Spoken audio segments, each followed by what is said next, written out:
جب قبر کو کھودا گیا تو عورت کی قبر میں سے نور ہی نور نکل رہا تھا، ساتھ ایک سبز ٹہنی سے جو عورت کے منہ کے ساتھ لگی ہوئی تھی، اس میں سے دودھ نکل رہا تھا۔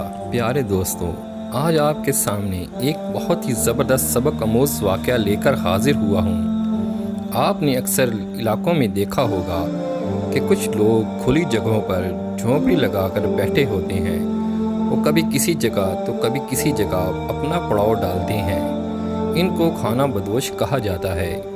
ایک دفعہ کا ذکر ہے کہ خانہ بدوشوں کا خاندان ہمارے علاقے سے تھوڑا دور ایک سید لوگوں کا علاقہ ہے، وہاں آئے اور اپنے خیمے وہاں نصب کیے۔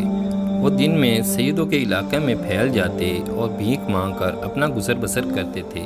ان خانہ بدوشوں کی ایک عورت پیٹ سے تھی، یعنی اس کو بچہ ہونے والا تھا۔ وہ بھیک مانگنے نہیں جاتی تھی۔ وہ عورت بیمار ہو گئی۔ ان کے پاس اتنے پیسے نہ تھے کہ وہ ڈاکٹر کے پاس جا سکیں۔ اہل محلہ سے کہا تو انہوں نے بھی توجہ نہ دی تھی۔ 2 دن بعد وہ عورت فوت ہو گئی اور ان خانہ بدوشوں نے اس عورت قریبی قبرستان میں دفنانے کا ارادہ کیا۔ وہ قریبی قبرستان سیدوں کے قبرستان کے نام سے مشہور تھا۔ خانہ بدوشوں نے اس عورت کو اسی قبرستان میں دفنا دیا۔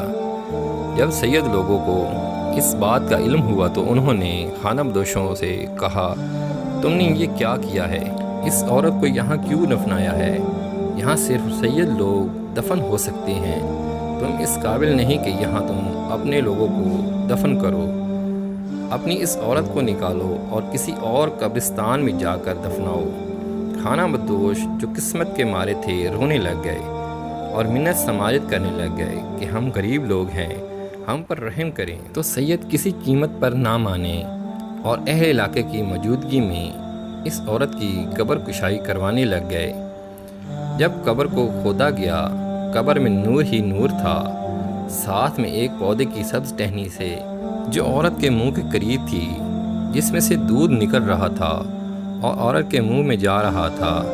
یہ دیکھ کر سید لوگوں کو بہت شرمندگی ہوئی اور وہاں جو آس پاس کے علاقہ کے لوگ موجود تھے، انہوں نے سیدوں کو کہا، جو صرف نام کے سید تھے، ان کو کہا کہ اب کیا ارادہ ہے؟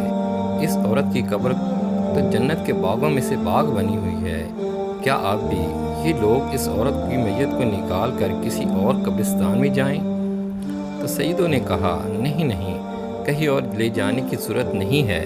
اہل علاقہ نے ان بااثر سیدوں کو کہا، اب کیا آگ کے سید کی قبر کشائی نہ کی جائے، تاکہ پتہ چلے کہ تم سید لوگوں کے ساتھ قبر میں کیا معاملات چل رہے ہیں۔